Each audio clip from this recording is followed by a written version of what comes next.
Bulletin की शुरुआत करेंगे, सीधा आपको लेकर चलते हैं उत्तर प्रदेश के गोरखपुर में सीएम योगी आदित्यनाथ संबोधन कर रहे हैं। चलिए सुनाते हैं। सही नाम और सही तथ्यों को सबके सामने क्यों नहीं रखा जा रहा है। उसके बाद फिर हमने जब सख्ती से इस पे कार्रवाई आगे बढ़ाई तो हमने कहा भी उसके ऑफिस में जाकर के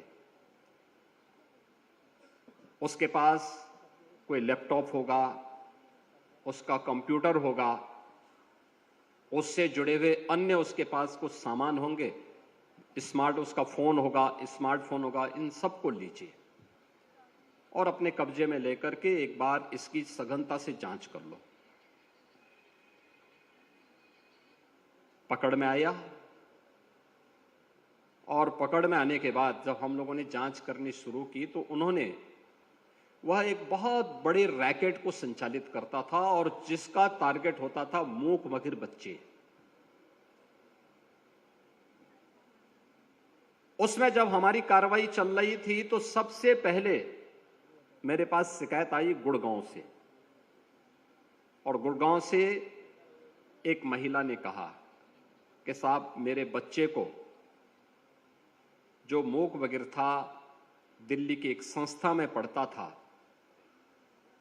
उसको जबरदस्ती इस्लाम स्वीकार करवा दिया गया। फिर मेरे पास दूसरा मामला आया कानपुर का। कानपुर में एक युवा, एक छोटा एक नौजवान लड़का मूक बधिर था, वह दिल्ली की उसी संस्था में पढ़ता था। तो अचानक रोजे के दिन थे, वह लड़का छुट्टी पे आया था, तब तक कोविड-19 प्रारंभ हो चुका था और वह उस दौरान जब वह अपने घर आया था तो छुप करके वह दिन में कुछ नहीं खाता था। रात्रि को उसको जो भोजन मिलता था वह अतिरिक्त भी लेकर के अपने कमरे में रखता था। सुबह 4 बजे खा लेता था और दिन भर कुछ नहीं करता था। तो उसकी मां को संदेह हुआ, ये सब क्या है, ऐसे क्यों कर रहा है। तो उसने छुप करके देखा तो वह नमाज पढ़ रहा था। तो उसकी मां ने उसको कहा, ये सब क्या कर रहे हो। तो अपनी मां को ही बोलने लग गया हो। अब उनकी समस्या क्या है, वो बोल भी नहीं सकता है, सुन भी नहीं सकता है, लेकिन वह ये सब कृत्यों में लिप्त हो गया। हमने कहा भी ये कैसे हो सकता है, जो व्यक्ति सुन नहीं सकता है, वो बोल नहीं सकता है, वह कैसे नमाज पढ़ सकता है, कैसे, कौन सिखा रहा है उसको।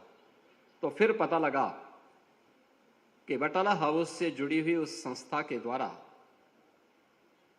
जो अपने को धर्मोपदेशक कहता था, उसके द्वारा वहां पर एक इस प्रकार के स्मार्टफोन उन बच्चों को दिए जाते थे जिसमें वह उसके माध्यम से कोड भाषा में उनके साथ संवाद बनाता था, उनको ट्रेनिंग देता था और स्मार्टफोन के माध्यम से सारी उनकी एक्टिविटीज संचालित हो रही थी। और धर्मांतरण का एक बहुत बड़े रैकेट को हम लोगों ने पर्दाफाश किया था। ऐसे 500 परिवारों को उन्होंने अपनी चपेट में लिया था, जिसके खिलाफ हम लोगों ने एक बड़ी कार्रवाई की थी। और उस बड़ी कार्रवाई के परिणाम स्वरूप अभी 3 महीने पहले माननीय न्यायालय ने उसमें से 7 लोगों को आजीवन कारावास की सजा सुनाई है।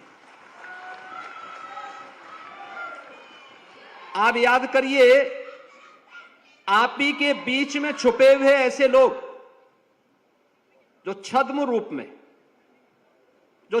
रूप में धर्मांतरण की राष्ट्र विरोधी गतिविधियों को संचालित कर रहे हैं, लेकिन हम लोग ये मानते हैं कि ये लोग सपोर्ट कर रहे हैं। वे सपोर्ट नहीं कर रहे हैं, वे सेवा की सौदेबाजी कर रहे हैं। और उस सौदेबाजी पे लगाम लगाना, उसको देखना समाज के प्रबुद्ध जनों का, समाज से जुड़े हुए जागरूक नागरिकों का यह दायित्व बनता है। यह केवल एक संगठन का काम नहीं, किसी सरकार का मात्र कार्य नहीं, बल्कि हर राष्ट्रभक्त का कार्य होना चाहिए, हर जागरूक नागरिक का कार्य होना चाहिए।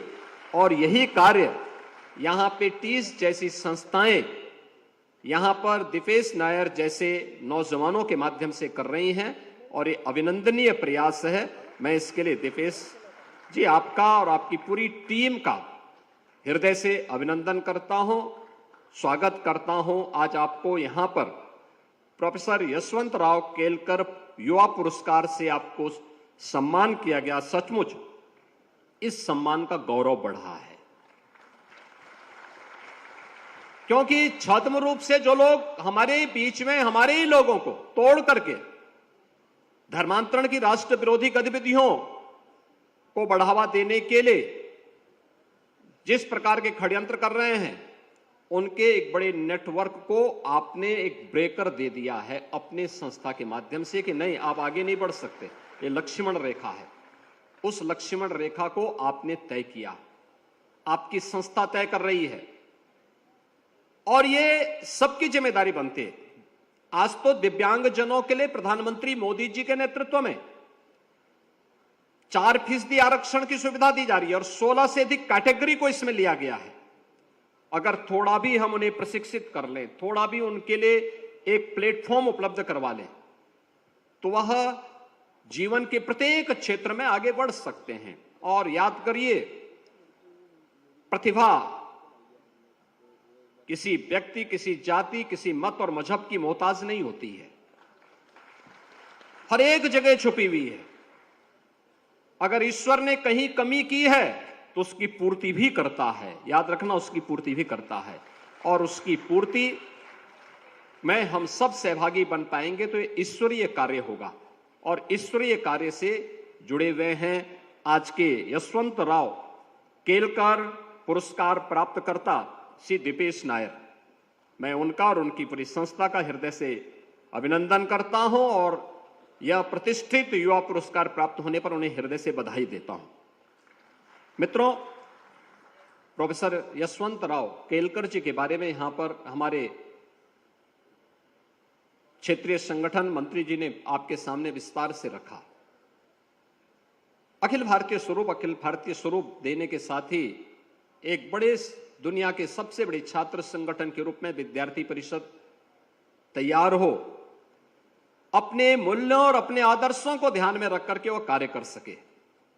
इन बातों को लेकर के जब विद्यार्थी परिषद कार्य करता है तो वह सचमुच आज की एक आवश्यकता बन जाती है और उन्हीं आवश्यकताओं को लेकर के यह युवाओं का एक संगठन युवाओं को प्रोत्साहित करने के लिए निरंतर कार्य कर रहा है। यह हमारा सौभाग्य है कि मुझे स्वयं भी अखिल भारतीय विद्यार्थी परिषद के माध्यम से अपने विद्यार्थी जीवन में कार्य करने का अवसर प्राप्त हुआ। अनेक रचनात्मक कार्यक्रमों को आगे बढ़ा करके राष्ट्रवादी मिशन के साथ जोड़ने की एक आधारशिला है, उसे एक नई दिशा देने का माध्यम बनती है, उसे समाज के विभिन्न तबकों के माध्यम से आगे बढ़ने के लिए एक प्लेटफॉर्म भी उपलब्ध करवाती है। लेकिन महत्वपूर्ण ये कि अखिल भारतीय विद्यार्थी परिषद छात्रों के, युवाओं का एक सबसे बड़ा दुनिया का संगठन है, तो हमारे सामने सबसे बड़ा प्रश्न ये उठता है कि वास्तव में युवा कौन है। जब युवा की हम चर्चा करते हैं, बहुत सारे मुद्दे हमारे बीच आते हैं, बहुत सारे बातें हमारे सामने आती हैं और मैं इस पे अक्सर चर्चा करता हूं।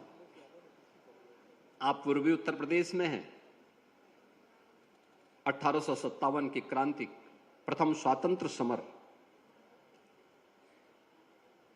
को आगे बढ़ाने वाले, 80 वर्ष की उम्र में अंग्रेजों के खिलाफ उस युद्ध को प्रखरता के साथ लड़ने वाले, उस समय के जो अमर सेनानी थे बाबू कुंवर सिंह जी,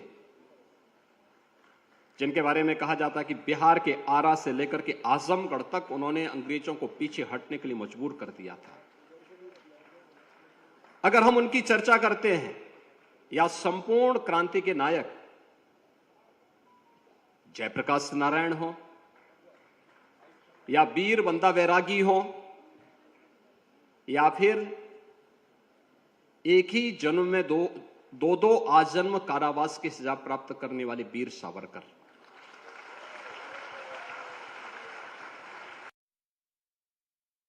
योगी आदित्यनाथ को आप सुन रहे थे, जहां पर एबीवीपी के 17वें अधिवेशन में वे शामिल रहे और संबोधन करते हुए नजर आए।